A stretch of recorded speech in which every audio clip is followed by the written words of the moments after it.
comportamento, é muito relevante, né? Porque quem conhece sabe, o cara mudou, o cara tá mais triste, o cara tá mais irritado, a criança tá com menos assim, tempo de sono, tá comendo menos, tá brincando menos, não quer ver os amigos, né? Seja pelo motivo que for, porque você tá ansioso, porque você tá triste, porque você tá psicótico, porque você tá...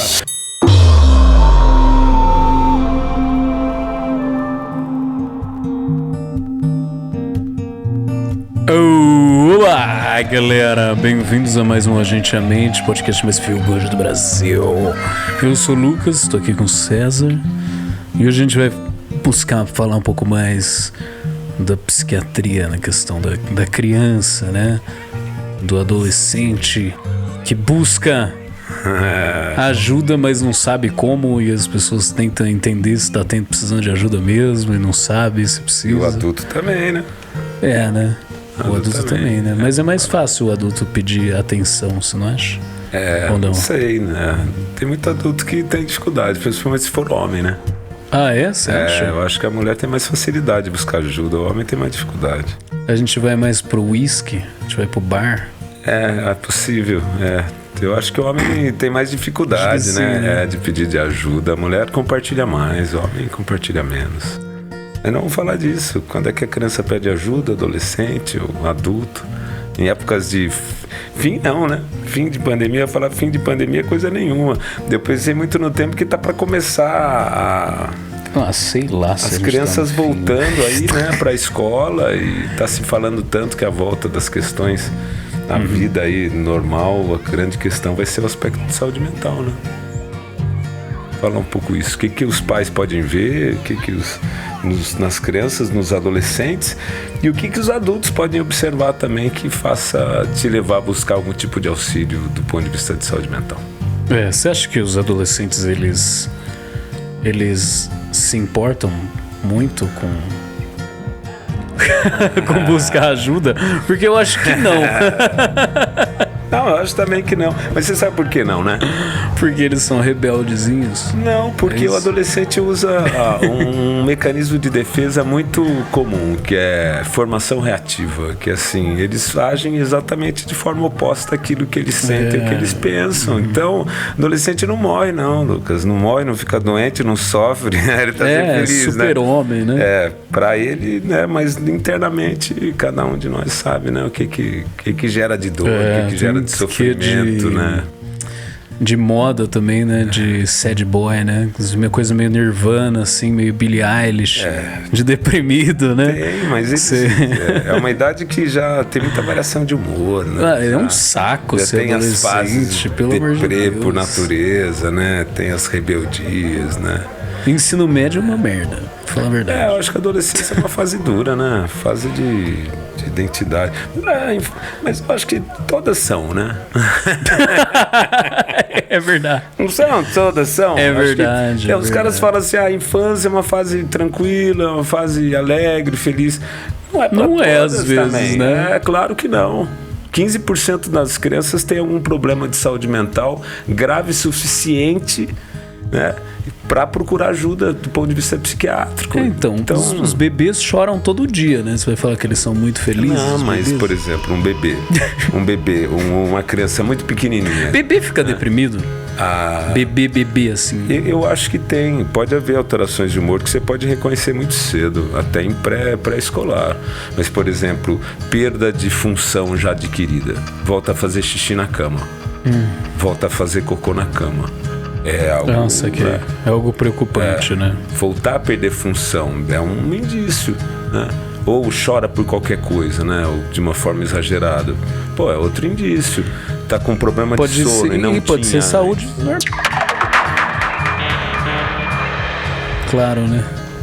Pode ser questões de saúde até física, né? Dor de barriga, dor de ouvido, dor de garganta, né? Mas a gente tem que estar atento.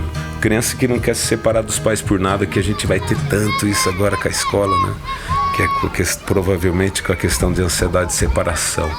né? Porque quanto mais a criança fica dentro de casa, para quem tem essa ansiedade social, teoricamente pior fica. Imagina você estar 1 ano dentro de casa. Mas o mundo fica assustador. Pois é, eu já não gosto muito, eu já mudei tanto a rotina, eu já não gosto muito de sair de casa. Ter que sair de casa já me incomoda um pouco, né? Galera que quer ir no rodeio, pelo amor de Deus. Pois é, imagina. Imagina. Que merda.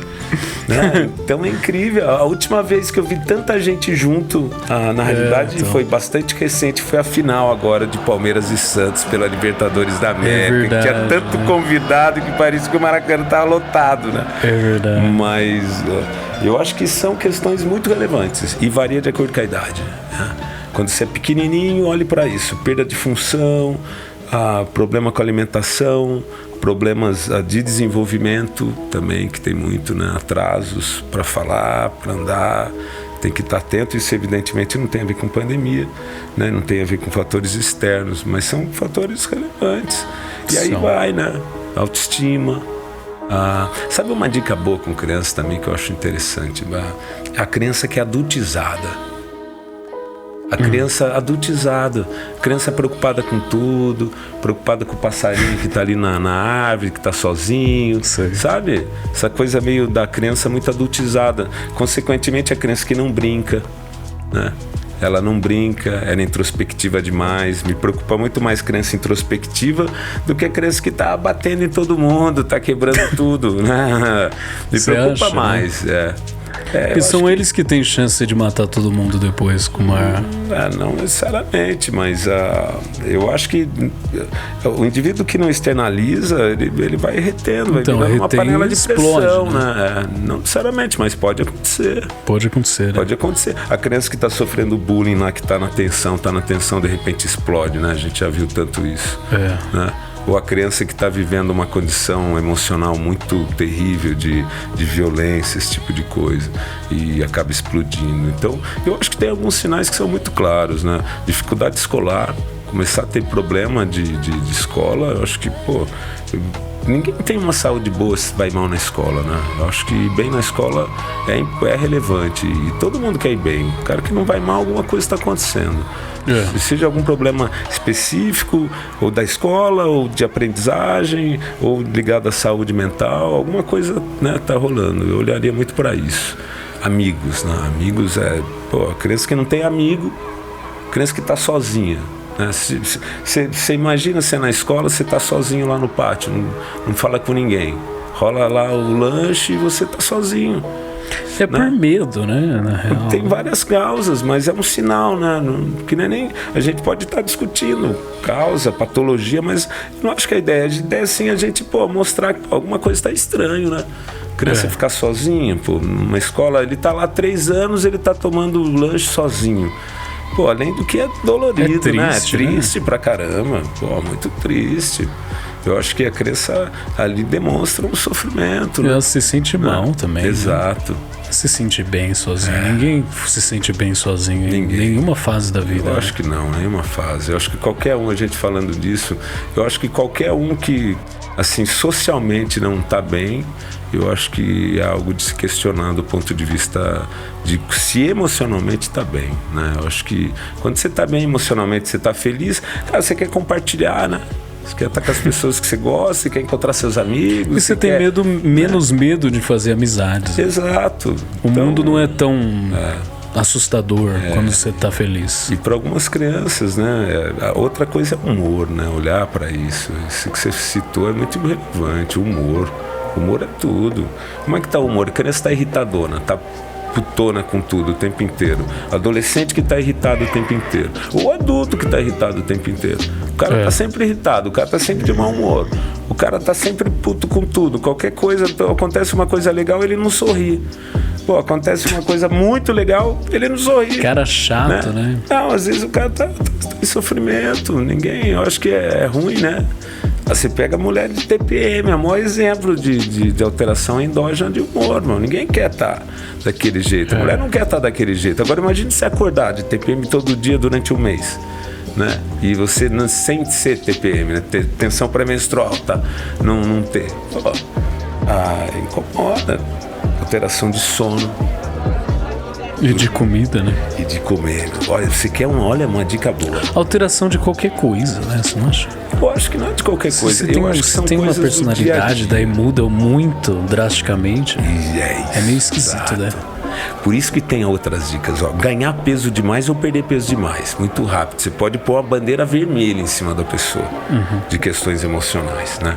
Ou, agora eu não durmo mais nada, tô há 3 dias sem dormir. Ou, começa a dormir o dia inteiro, o cara só dorme, né?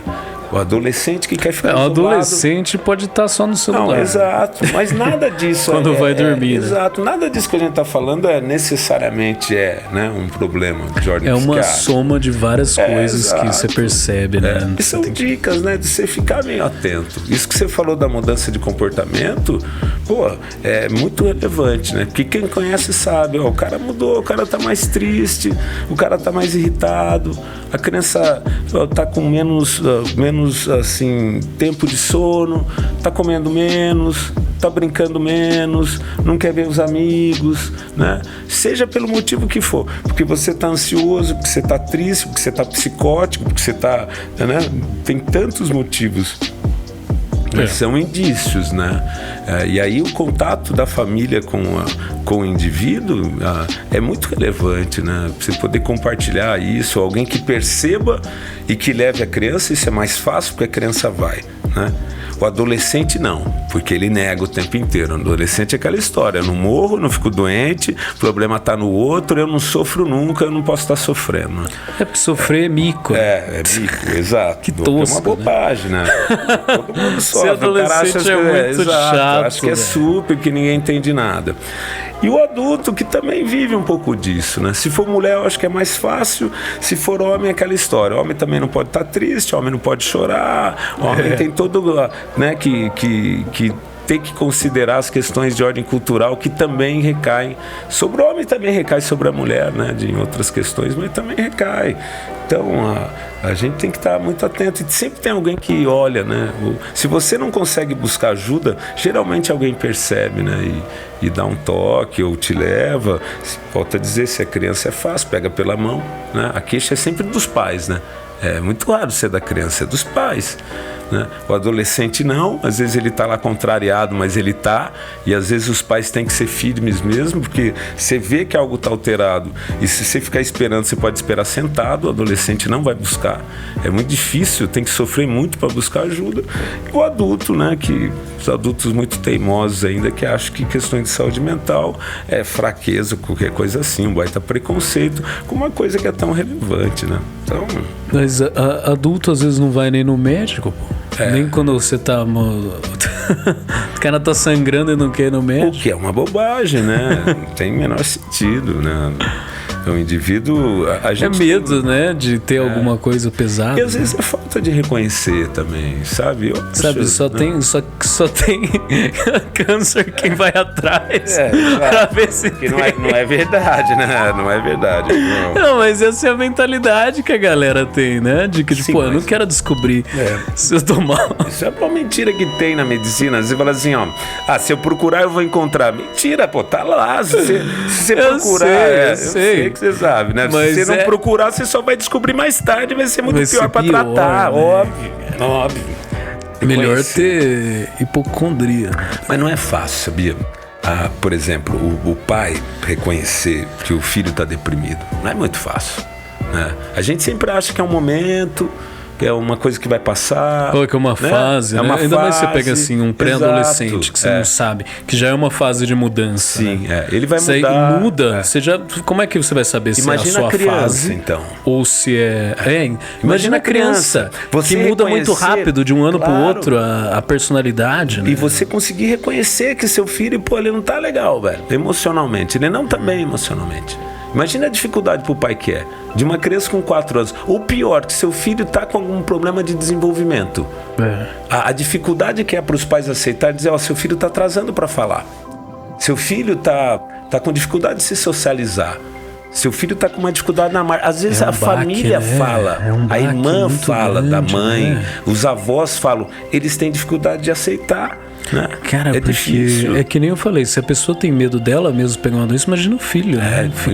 É mais tenso ainda. Claro. Né? Aí soma um preconceito ainda de ser algo ligado à saúde mental, fica muito pior.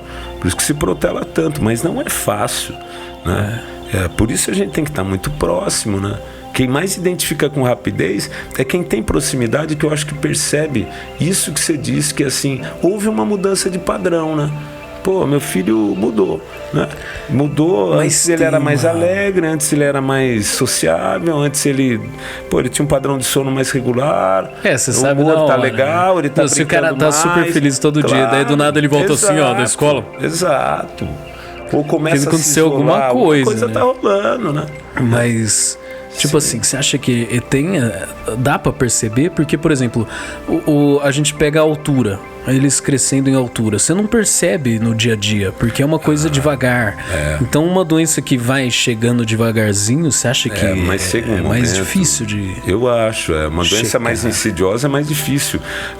Porque, olha só, se você muda... Pegar um exemplo de comportamento da noite pro dia, você sai daqui hoje no prédio, o porteiro lá me liga e diz assim, ó, você tá, o Lucas saiu daqui arrancando a roupa, tá pelado, gritando pelo meio da rua. Falando que é o fim do mundo. Óbvio, qualquer um reconhece, entendeu? Então. Agora, se você, de repente você começa não tô afim de gravar, depois ele não sai mais do quarto. Só que isso, de repente, eu encontro você um dia, você já não toma banho um tempo, aí eu vou falar com você sempre fala em se matar, velho. Só que isso levou semanas, meses, né? E o pai tá lá naquela rotina e muitas vezes não consegue identificar, né? E agora, sabe algo muito interessante que aconteceu com essa proximidade dos pais de alguma forma com os filhos, é eles verem coisas que antes eles não viam também. Tanto no desenvolvimento quanto na intimidade com os filhos, de coisas que às vezes a escola falava que eles não viam, porque eles estavam trabalhando, o filho estava na escola e fazia lição com não sei quem. Agora está todo mundo em casa, está todo mundo dentro. Home office. Exato, eles conseguem muitas vezes perceber. Então, a proximidade certamente é um bom caminho. A outra é a subjetividade do indivíduo, o indivíduo que percebe e consegue relatar, né? É muito mais difícil, né? Outra é a percepção de outras pessoas, escola, amigos, né? Que dizem que há algo alterado. Isso você vê muito, né?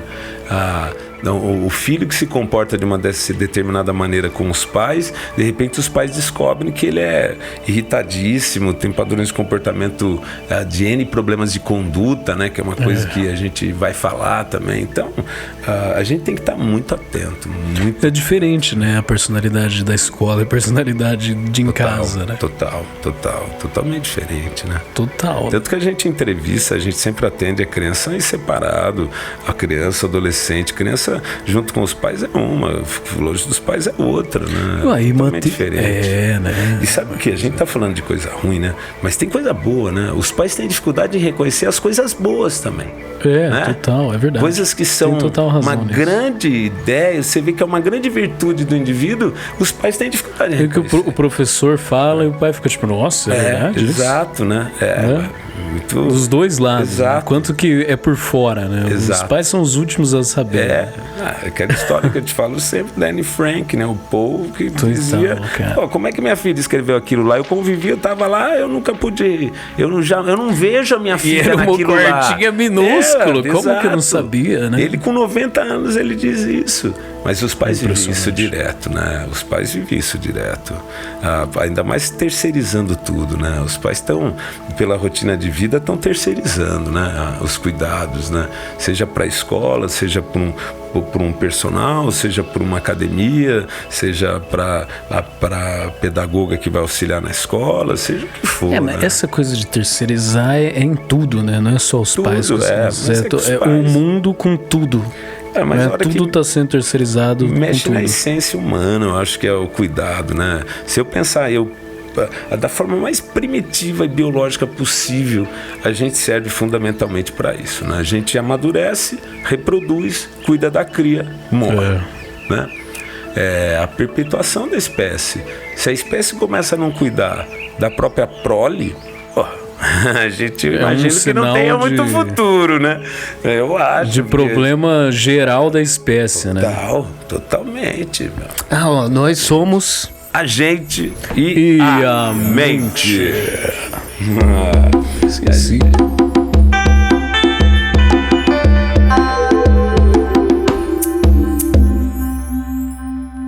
E vai rolar muito problema agora de saúde mental, né? Vai. Você acha que é pior ficar em casa agora ou voltar à aula? Voltando a esse assunto aí tenso De voltar à aula ou não? É. Não, tem que voltar à aula. Na minha cabeça é inconcebível um shopping center estar aberto e a escola tá fechada. total, né? Pô, inconcebível. Agora, Porque o shopping center tem mais poder político.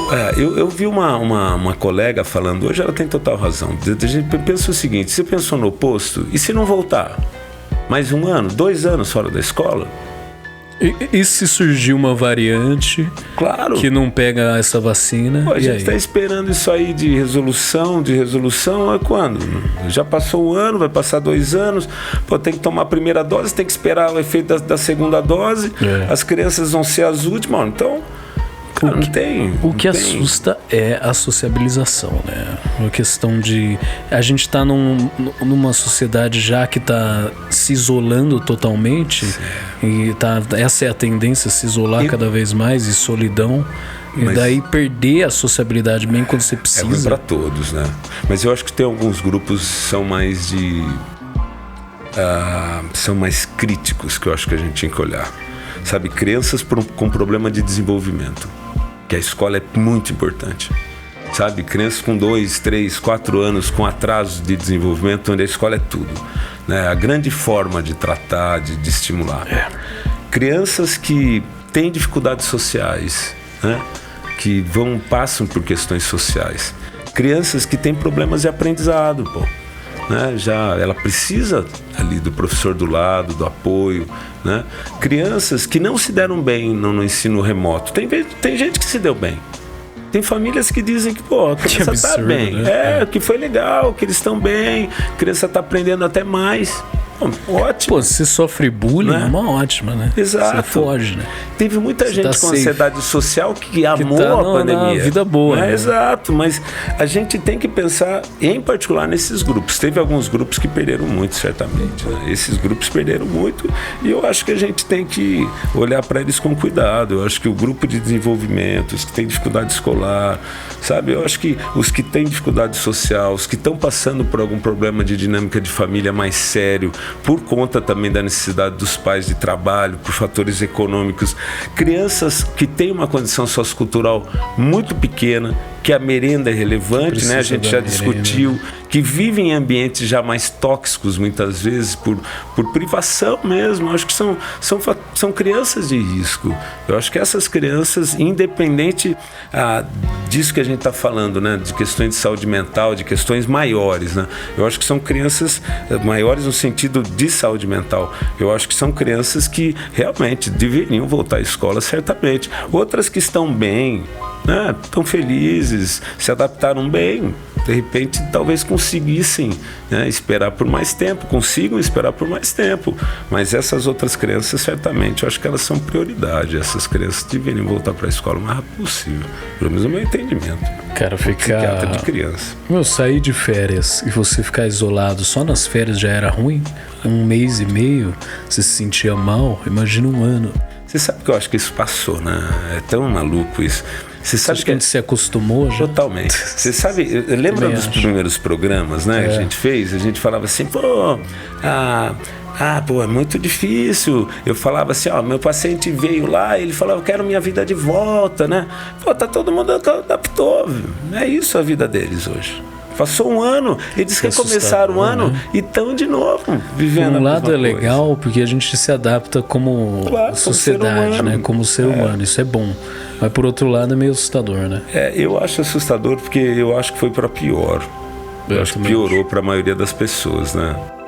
A questão do prazer para os adultos, a questão da sociabilidade, da necessidade de vida social, do esporte, para as crianças, para os adolescentes, adultos jovens, para os adultos jovens se relacionar afetivamente, né? Alguém tá arrumando um namorado hoje, adulto jovem, então é complicado, né? Pô, eu te falei que o Tinder chegava aviso falando, não se vejam.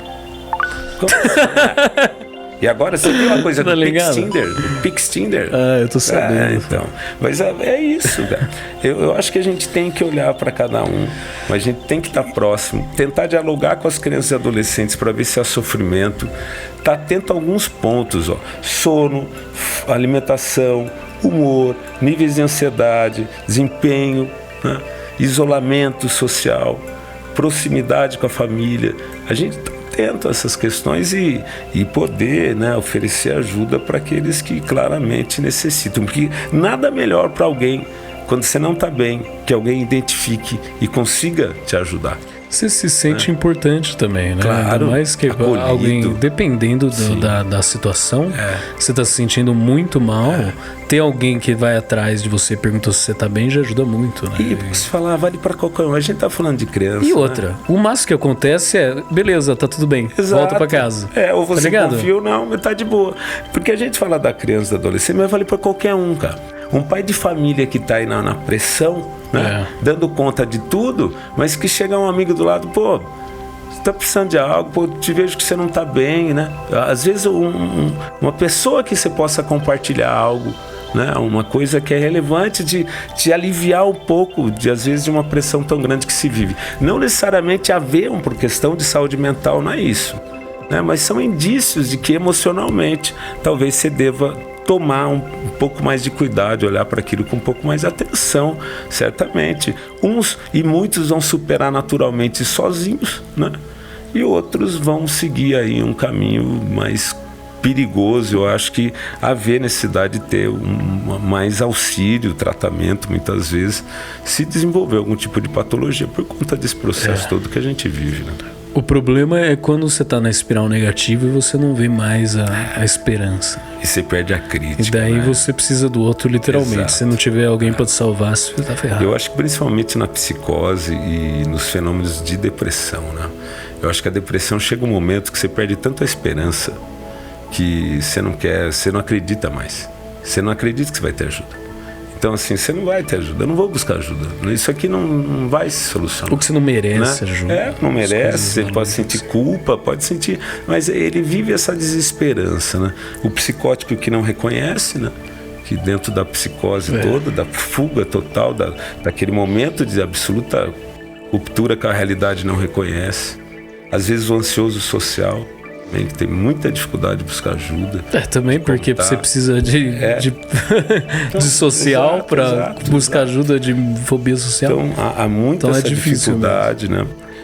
A criança, o adolescente, que dentro dessa revolta toda, usando tanto esse mecanismo de formação reativa, tem muita dificuldade de buscar ajuda. Um escapismo. Né? E assim vai. Eu acho que a gente tem que estar atento. E esse é o momento de estar muito atento com o outro. Eu acho que a gente tem que estar atento em todas as formas. Na família, do ponto de vista dos filhos, saúde mental dos filhos, os filhos mais velhos em relação aos pais, poder compartilhar naquilo que ajuda, e a gente, como sociedade, olhar um pouco mais para o outro. Os professores, né? Também. Claro, porque estão todos cansados, né? Todo mundo cansado. Os professores estão cansados, eles estão numa luta aí que eles não querem voltar. Né? Com certeza. Aparentemente, pelo que eu entendi, eles não querem voltar. Por riscos, né, também. Mas é isso, mas a área médica está aí também, corre risco, faz parte. Eu acho que o que não dá é para a gente parar integralmente, até porque a gente já tentou, não funcionou, né? A Unesco lançou um documento dizendo que não se pode parar mais a escola, né? Definitivamente. Eu acho que parar a escola não dá mais, no meu entendimento, né? Vamos falar, mas a gente tem que falar duas coisas ainda. Nossa, é mesmo. Do que eu tava certo no sonho mais lúcido. ou menos, viu? Você pegou algum artigo aí? Eu peguei muita coisa. Como prometido, o Lucas falou sobre sonhos lúcidos. Eu, pessoalmente, realmente desconhecia, né? E eu fui atrás, fui ler. Existe o PubMed é uma plataforma, né, de artigos científicos. Eu fui buscar Lucid Dreams. Né? Nome é legal, né? Bom nome de banda, né? É verdade, né? Lucid Dream. E tem 160 artigos, tem relatos de vários tipos, né, sobre sonhos lúcidos. Tem relatos, dizem que até até Aristóteles já descrevia, então tem muito estudo. Eu vi isso aí também, é velho, né? Antigo. Mas toma um corpo maior, né, de alguns anos para cá. Com alguns questionamentos, né? Que são os questionamentos que a gente tem. Eu acho que isso que é legal da ciência. O Lucas tinha razão. Então. Ponto 1. Existe sonhos lúcidos. Ele ganhou ponto, né? É estudado sonho lúcido. O que você falou, né? muito massa, lá, quando a gente estava lá fora, é que eles viram que as áreas do cérebro acendiam. Como que é essa história? Tem estudos assim, estudos epidemiológicos eu vi, né? Que isso quer dizer o quê? Epidemiológico é quantidade. Tem gente que é variável extremamente variável, de 25% até 96% da população. Já vi estudos que diziam assim: você pode ter um sonho na vida, pessoas que têm um só, pessoas que têm dois por semana, né? Só que tem um problema, começar dos estudos, né? É tipo déjà vu. Eles são poucos. Eles são questionáveis, usam amostras pequenas, métodos tal. Como que ninguém vai atrás disso, né? Mas tem algumas coisas, tem teses no Brasil, tem até um colega aqui que eu vou citar, porque eu acho legal, em 2012 defendeu o doutorado na Federal do Rio Grande do Norte, chamado Arthur Rolim, estudando, ele defendeu na psicologia e estudando essa questão neurofisiológica e sonhos lúcidos. Porque tem um questionamento que é o seguinte: se ele serve para algo, estudar isso é bom para algo, né? Do ponto de vista clínico. Por ponto de vista de como funciona a nossa cabeça. Exato. E a outra grande parte do estudo é essa, de estudar a neurobiologia dos estados de consciência, né? Para pesquisa. Que essa é uma das barreiras totais dos mistérios da ciência, agora, é a questão da consciência. Olha como assim. Isso parece ser uma ferramenta sensacional para estudar isso. Olha, é sensacional, mas olha como a ciência é muito maluca. E ela parte da experiência, né, da vida de cada um de nós. Aí ele me olha com uma cara assim: tá vendo, pai? Eu tinha razão. Não tô. Mas eu quero te falar uma coisa. Olha só que interessante.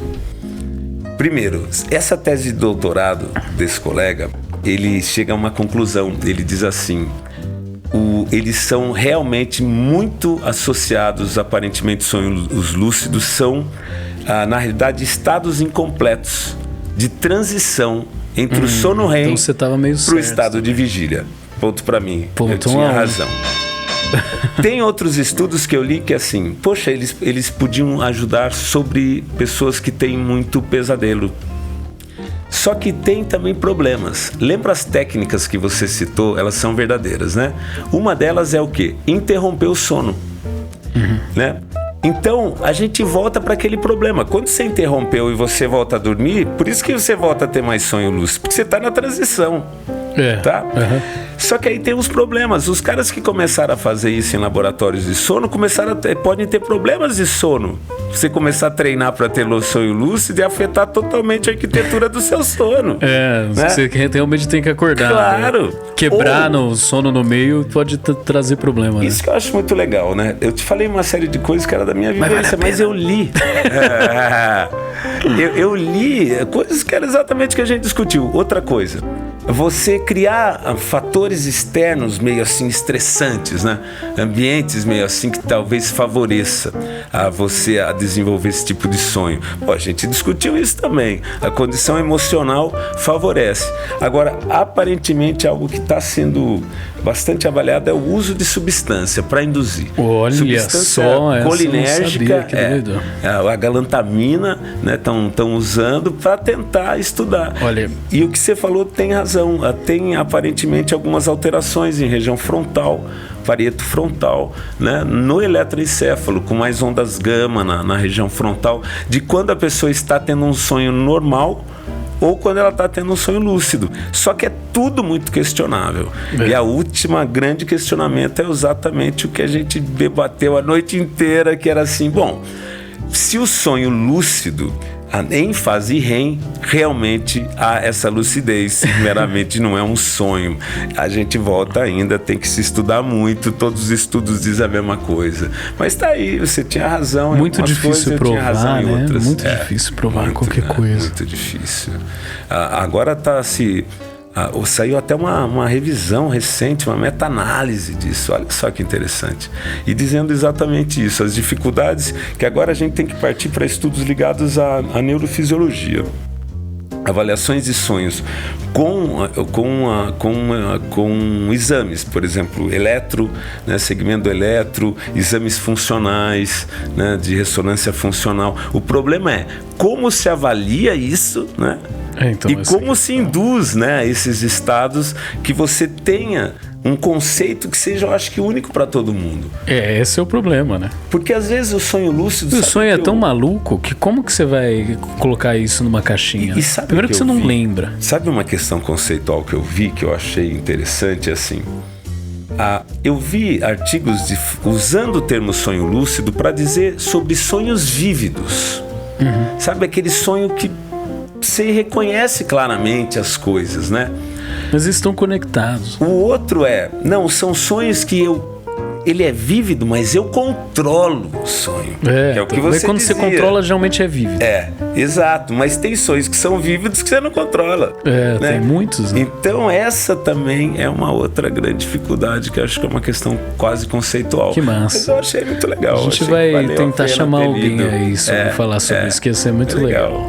Né? Eu curti, sei os comentários. Tem o pessoal que mandou aí falando sobre. Valeu, um colega muito bacana massa. Que escreveu. E foi legal. Desculpa a minha ignorância, eu atrapalhei o Lucas porque eu não botei muita fé mesmo. Mas ele tinha razão em muita certo, coisa, mas eu tinha certo muita coisa também. É isso aí.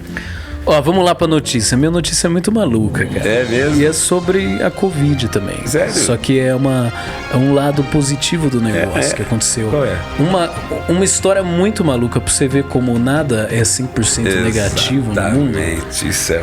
Olha, é da BBC. Olha o negócio. Coronavírus, o estranho caso da cura de um linfoma após infecção por Covid. Uau! Olha que doido. Doido? O Covid curou um linfoma de Hodgkins. Clássico em estágio 3. Olha aí, que legal. Que após o diagnóstico ele foi internado com falta de ar, e após 11 dias ele foi liberado para convalescer em casa. E daí 4 meses depois, o inchaço dos nódulos havia diminuído e um PET scan revelou uma remissão generalizada do linfoma. Uau.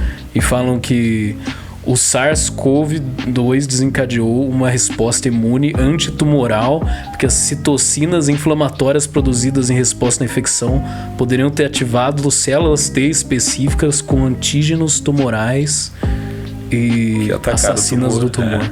Que sensacional. Legal, né? Mas sabe que a medicina evoluiu muito assim, né? Você sabe como o antipsicótico foi descoberto? Era a clorpromazina, que foi o primeiro, mais ou menos esquemas assim. Ele era usado como pré-anestésico, né, porque era sedativo, e aí ele começou a ver que pacientes que tinham alucinação e tal melhoravam. Que louco, né? E agora nem é mais usado, né? Usado ainda como sedativo, mas não como Tem muitos casos da medicina que sem querer as pessoas descobrem, né? Exatamente. É meio que não. Eu curti essa notícia. Muito louco, né? Porque você pega assim, a destruição, às vezes ela não é negativa, né? Ela tem que ser focada numa coisa certa para ela ser positiva, mas a destruição em si não é negativa.